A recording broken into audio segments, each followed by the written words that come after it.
Hello, I'm Dr. Devin. Welcome to Dr. Devin's Wellness Wednesday workshop. Today we're going to talk about walk this way. We're going to talk about the 5 kinetic chains in your body and how they will make you have big gains.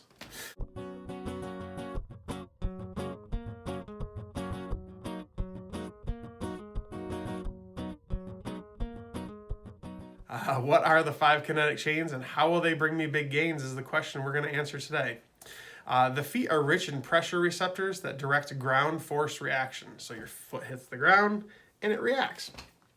The integrated activation of mechanoreceptors in the joints of the feet are vital for kinetic chain sequencing.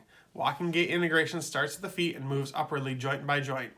So the 5 kinetic chains are, number 1 is intrinsic. So that's like inside the body. You can see from this picture here what the intrinsic chain kind of looks like. It sets the foundation for movement and locomotion. It's interdependent with the nervous system, meaning the nervous system works with it. It works with the nervous system. They work together and everything is happy. Your principal act of the intrinsic kinetic chain is breathing. You remember last week when I talked about an important breathing exercise to help your stretching and your exercise routine and getting started to move. You need to do every single day, 3 times per day. 8 breaths in through the nose, and then out through the mouth.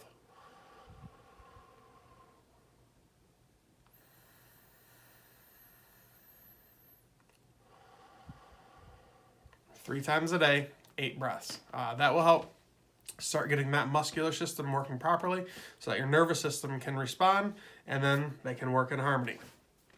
You need to do that while you're standing or laying down. First thing you're going to do is look down and then look back up. That will reset the parasympathetic nervous system. Your parasympathetic nervous system is responsible for keeping you calm. Then we're going to talk about the second system is the deep longitudinal system. You can see the picture here. It's responsible for when your heel hits the ground. That's the deep longitudinal system. It's active, so all the muscles in there should be working at that point in time. If your muscles are weak at that point in time, then you're going to have a problem in that system.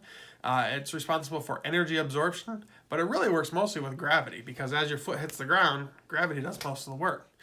So the next chain we're going to talk about is a lateral chain. After your foot hits the ground, then it goes into here, which is called mid-gait. It's a passive chain, so all those muscles are passively working together. It disperses force so that it doesn't jam up the rest of your body. If you have a problem with this chain, you could have shin splints, which is a muscle in the back of your leg called the tibialis posterior is the problem there. Basically, these 2 chains, the lateral chain and the next chain we're going to talk about, the posterior spiral, are working in harmony to help store up the energy when you take a step so that you don't have to work as hard to take your next step. So your foot's on the ground and the posterior spiral becomes active. The ball of your foot is coming off the ground. It's a passive chain. You're about to toe off. If you have pain in your head, if you notice that you have pain in your head while you're walking, it's a muscle in the back of your neck called the splenius capitis on the same side as you're having the pain. The posterior spiral is really important for the fascia. We haven't really hardly ever talked about fascia, but fascia is a 3-dimensional interdependent structure covering and linking muscles, tendons, visceral organs together throughout the body. It's basically like a spring. It stores energy to coil and uncoil when going through the gait cycle. If you've ever done yoga and you've seen the warrior pose, that's kind of how the spring works. When you're ready to release energy to walk, so when you walk, you don't have to work as hard. The anterior spiral is next. That's the last phase. That's when your foot's actually coming off the ground and your toe pushes off. It's an active chain. So when you're pushing off, you're using energy stored in the tissues. If you sprain your ankle, you need to be able to stand on your toes before you're cleared to do any sort of sports-related activity. You also need to watch out for if you sprain an ankle, this muscle right here on the same side you sprain your ankle is going to be damaged. So if you sprain your right ankle, right side of your neck is going to be damaged and you need to get this rehabbed in here too.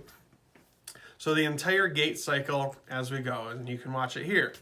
The deep longitudinal kinetic chain is responsible for shock absorption. The kinetic energy is absorbed and translated into the axis of the spine, so basically up and down the spine. The lateral chain completes the dynamic platform for the power generating spirals. The posterior spiral coils fascial spring tension.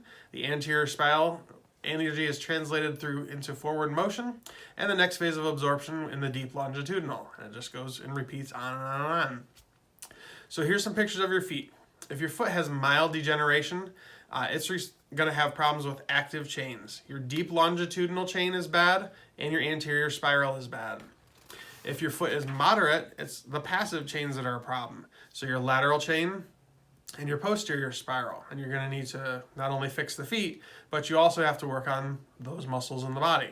If you are severe, like this, then you're going to have problems with both your active and your passive chains. Deep longitudinal, anterior spiral, lateral, and the posterior spiral are all going to be messed up. So basically what I have to say is, everyone is crooked, man.